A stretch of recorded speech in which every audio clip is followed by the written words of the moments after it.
ഇപ്പം ഞാനും വിക്കയും ഇതിൻ്റെ ഒരു ഭാഗമാണ്, ഇതിൻ്റെ ഒരു മാറ്റത്തിൻ്റെ ഭാഗമായിട്ട്. അതായത് ഞങ്ങളുടെയൊക്കെ മുമ്പിൽ നിൽക്കുന്നത് പക്രുച്ചേട്ടനാണ്.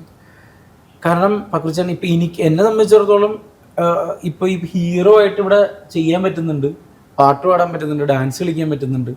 പക്രുച്ചേട്ടനെ സംസാരിക്കാൻ പറ്റുന്നത്, പക്രുച്ചേട്ടനെ ഒരാളുടെ പരസഹായം ഇല്ലാതെ കുറേ കാര്യങ്ങൾ ചെയ്യാൻ പറ്റാത്തൊരു മനുഷ്യനാണ്. ആ മനുഷ്യൻ ഇത്രയും വലിയ ഗിന്നസ് നേടി എന്നുള്ളതാണ് നമ്മുടെ മുമ്പിൽ കാണുന്ന ഒരു ഇത്. അതേപോലെ തന്നെയാണ് ഞാനും. ഇപ്പം ഞങ്ങൾക്ക് ഇപ്പം താൻ ആലോചിക്കുക, ഏറ്റവും എളുപ്പ പരിപാടി. ഞാൻ പ്രൊഫഷണലി അധ്യാപകനാണ്. എനിക്ക് ഏറ്റവും എളുപ്പം, എനിക്കൊരു ഗവൺമെൻറ് ജോലി ഇഷ്ടംപോലെ വന്നിട്ടുമുണ്ട്. കാരണം ഞങ്ങൾക്ക് സംവരണം ഉള്ളതുകൊണ്ട് കുറേ ഗവൺമെൻറ് ജോലി വന്നിട്ട് നമ്മൾ പോവാത്ത. ഏറ്റവും എളുപ്പവും ഏറ്റവും സേഫും ഈ പറയുന്ന ബോഡി ഇതിൽ കിടന്ന് ഓട്ടത്തിന്റെ പകുതി ഓടണ്ട, ഒരു കൊല്ലം ഓടണ്ട അത്രയും.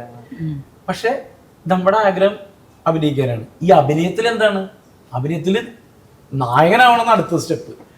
മനസ്സിലായോ? ഇത് എന്തുകൊണ്ടാന്ന് വെച്ച് കഴിഞ്ഞാല് VK ഞാനൊക്കെ അതിനെ റെപ്രസെന്റ് ചെയ്ത് പറയുകയാണെ, ഒരുപാട് ആൾക്കാർ ഞങ്ങളുടെ കൺമുമ്പിൽ തന്നെ ഞങ്ങളുടെ കൂട്ടത്തിലുണ്ട്. അപ്പോൾ ഇപ്പോൾ ഞങ്ങളൊക്കെ ഒരു ഫംഗ്ഷന് പോകുമ്പോൾ, അങ്ങനെയുള്ള പരിപാടിക്ക് പ്രത്യേകിച്ച് അല്ലടാ, അങ്ങനെ പോകുമ്പോൾ അവരുടെ അമ്മമാരും ഇവരൊക്കെ വന്നിട്ട് ഞങ്ങളെ ചൂണ്ടിക്കാണിച്ചു കൊടുക്കണം ഞങ്ങൾ കാണുന്നുണ്ട്. അപ്പം ഞങ്ങളുടെ ഇതിപ്പോഴും ഞാനൊക്കെ ഒരു സ്റ്റെപ്പ് വെച്ചിട്ടുള്ളൂ, ഞാൻ VK ഒരു സ്റ്റെപ്പേ വെച്ചിട്ടുള്ളൂ. ഇനിയുണ്ട് ലക്ഷ്യങ്ങൾ.